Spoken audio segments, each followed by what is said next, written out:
एक simple bank employee जिसकी salary कम, responsibilities ज्यादा और एक दिन वह डिसाइड करता है अब खेल बड़ा हो। ये कहानी है बसखर की।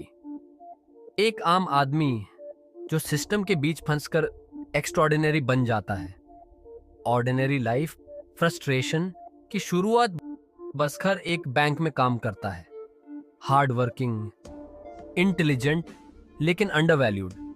ऑफिस में उसका बॉस उसको इग्नोर करता है। प्रमोशन किसी और को मिल जाती है।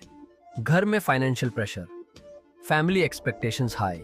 बसखर की वाइफ सिंपल और सपोर्टिव है, लेकिन वो खुद वरीड है कि किस तरह सब मैनेज करें। बसखर के अंदर एक साइलेंट फ्रस्ट्रेशन ग्रो हो रहा होता है। वो सोचता है, मैं इतना केपेबल हूं, फिर भी मेरे पास कुछ क्यों नहीं। Financial pressure and ego hurt. एक सीन में बसखर को इंसल्ट फील होता है जब उसकी फाइनेंशियल कंडीशन इनडायरेक्टली जज होती है। ऑफिस के कॉलीग्स हल्की हंसी में बातें करते हैं। बसखर के अंदर एंगर और डिटर्मिनेशन दोनों पैदा करता है। अब वो सिर्फ सरवाइव नहीं करना चाहता, वो जीतना चाहता है। बैंकिंग सिस्टम की रियलिटी। बैंक में काम करते हुए बसखार को सिस्टम के लूप होल्स का पता चलता है। कैसे लोग ब्लैक मनी घुमाते हैं, कैसे फाइनेंशियल मैनिपुलेशन होती है, कैसे रूल्स को ट्विस्ट किया जा सकता है। वो ऑब्जर्व करता है, प्लान करता है और धीरे धीरे रिस्क लेना शुरू करता है। बासखार डायरेक्टली क्राइम नहीं करता, वो स्मार्ट प्ले करता है। छोटे इन्वेस्टमेंट्स, स्टॉक मार्केट में कैलकुलेटेड मूव्स, हिडन ट्रांजैक्शंस और टाइमिंग। वो अपनी इंटेलिजेंस यूज करता है, लेकिन हर मूव के साथ रिस्क भी बढ़ता है। Money starts flowing gradually. Baskhar की फाइनेंशियल कंडीशन इंप्रूव होने लगती है।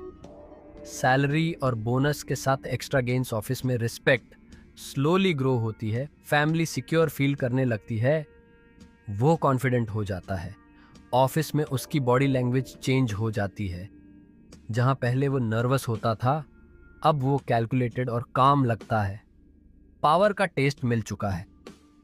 Dual life. बासखर अब डबल लाइफ जी रहा है। घर में नॉर्मल हस्बैंड, बाहर फाइनेंशियल मास्टरमाइंड। वाइफ को आइडिया नहीं होता कि पैसा कहां से आ रहा है, लेकिन बासखर के अंदर गिल्ट और एक्साइटमेंट दोनों चल रहे होते हैं। एक तरफ लव और केयर, दूसरी तरफ एम्बिशन और greed. Office and small suspense moments. Office colleagues suspicious reactions, small mistakes observe करते हैं। Emotional angle. Wife emotionally supportive है, लेकिन सिंप्लिसिटी में खुश रहना चाहती है। वो बसखर के एक्स्ट्रा एफर्ट्स को अप्रिशिएट करती है। वो अनअवेयर है कि ये सक्सेस सिर्फ नॉर्मल तरीके से नहीं आई। बसखर को लगता है, मैं उसको सब कुछ देना चाहता हूँ, बेस्ट लाइफ। यहां से मोटिवेशन क्लियर हो जाता है। ग्रीड या लव, शायद दोनों। Surprise scene. और फिर बसखर अपनी वाइफ के लिए सरप्राइज प्लान करता है। Showroom scene. Red luxury car, shiny, powerful, bold. Wife shocked होती है, ये सब कैसे। बसखर सिर्फ स्माइल करता है। ये कार सिर्फ कार नहीं, सिंबल है सक्सेस का।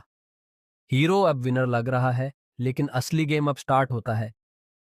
एक आदमी जब सिस्टम को चैलेंज करता है, तो या तो वो किंग बनता है या फिर सैक्रिफाइस। रेड लग्जरी कार के बाद असल कहानी शुरू। जब बासखार अपनी वाइफ को रेड लग्जरी कार गिफ्ट करता है, उस लम्हे वो खुद को कामयाब समझ रहा होता है। लेकिन यही वो पॉइंट है जहां से डाउनफॉल की फाउंडेशन रख दी जाती है। ऑफिस में सब लोग नोटिस करते हैं उसकी लाइफस्टाइल अचानक कैसे बदल गई। उसकी बॉडी लैंग्वेज में इतना कॉन्फिडेंस कहां से आया। एक आम बैंक एम्प्लॉई इतनी बड़ी कार कैसे अफोर्ड कर सकता है। ये सवालात धीरे धीरे सस्पिशन में बदल जाते हैं। इंटरनल ऑडिट का आगाज। बैंक के अंदर अचानक इंटरनल ऑडिट अनाउंस हो जाता है। ये कोई आम चेकिंग नहीं होती। ट्रांजैक्शंस की डीप इन्वेस्टिगेशन शुरू हो जाती है। छोटी छोटी इरेगुलरिटीज सामने आती हैं। हिडन ट्रांजैक्शंस ट्रेस होने लगती हैं।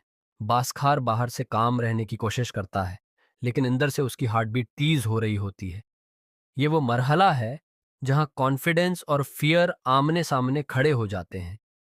अब उसका हर कदम सर्वाइवल बन चुका है। डबल लाइफ का दबाव। घर में वाइफ खुश है, रेड कार उनके लिए प्राइड बन चुकी है, लेकिन बस्कर के चेहरे पर टेंशन साफ नजर आने लगती है। Late nights, secret phone calls, अजीब सी खामोशी। वाइफ को एहसास होता है कि कुछ गलत है। वो पूछती है, लेकिन बस्कर बात टाल देता है। बिगर रिस्क, बिगर गेम। बास्कर को अंदाजा हो जाता है कि सिर्फ छोटे मूव्स से वो बच नहीं पाएगा। केमा के वो एक और बड़ा रिस्क लेने का फैसला करता है। इस बार स्टेक्स पहले से ज्यादा हैं। ज्यादा पैसा, ज्यादा एक्सपोजर, ज्यादा डेंजर। सिस्टम के लूप होल्स को दोबारा यूज करता है, रिकॉर्ड्स मैनिपुलेट करता है, टाइमिंग कंट्रोल करता है, लेकिन सिस्टम भी खामोश नहीं है। माइंड गेम्स और प्रेशर। अब हर सीन में टेंशन महसूस होती है। बस्खार जहनी तौर पर थकने लगता है। कॉन्फिडेंस जो पहले पावर से भरा हुआ था अब फियर में बदलने लगता है। वो आईने में खुद को देखता है और पहली बार उसे डाउट महसूस होता है। क्या वो वाकई किंग बनने जा रहा है या खुद को सैक्रिफाइस करने की तरफ बढ़ रहा है? इन्वेस्टिगेशन क्लोज होने लगती है। ऑडिट टीम कुछ बड़े क्लूज तक पहुंच जाती है। ट्रांजैक्शंस मैच होने लगते हैं, नेम्स शॉर्टलिस्ट होने लगते हैं। ऑफिस का माहौल बदल जाता है। कॉलीग्स के चेहरों पर शक, बॉस के लहजे में सख्ती। बास्खार को एहसास हो जाता है कि सर्कल तंग हो रहा है। अब वो सिस्टम को बीट नहीं कर रहा, वो सिस्टम से बचने की कोशिश कर रहा है। वाइफ को सच का अंदाजा। एक दिन वाइफ को बास्खार के फोन में कुछ सस्पिशियस मैसेजेस नजर आते हैं। वो सवाल करती है। उसकी आंखों में ट्रस्ट और डाउट दोनों होते हैं। बास्खार खामोश रहता है। ये सीन इमोशनल पीक होता है। रेड कार जो पहले खुशी की अलामत थी अब गिल्ट का रिमाइंडर बन जाती है। Final collapse. आखिरकार इन्वेस्टिगेशन बस्खार तक पहुंच जाती है। उसे रियलाइज होता है कि गेम खत्म होने वाला है। अब उसके पास दो रास्ते हैं, सच एक्सेप्ट करे या मजीद झूठ बोलकर खुद को बचाने की कोशिश करे। ये वो लम्हा है जहां फिल्म का असल मैसेज सामने आता है। सिस्टम को मैनिपुलेट करना आसान लगता है, लेकिन कॉन्सिक्वेंसेस हमेशा हेवी होते हैं। Final theme, ambition versus morality, greed versus love, success versus peace. Baskhar ने पैसा तो कमा लिया लेकिन पीस खो दी। वो विनर नजर आ रहा था लेकिन इंदर से हार चुका था।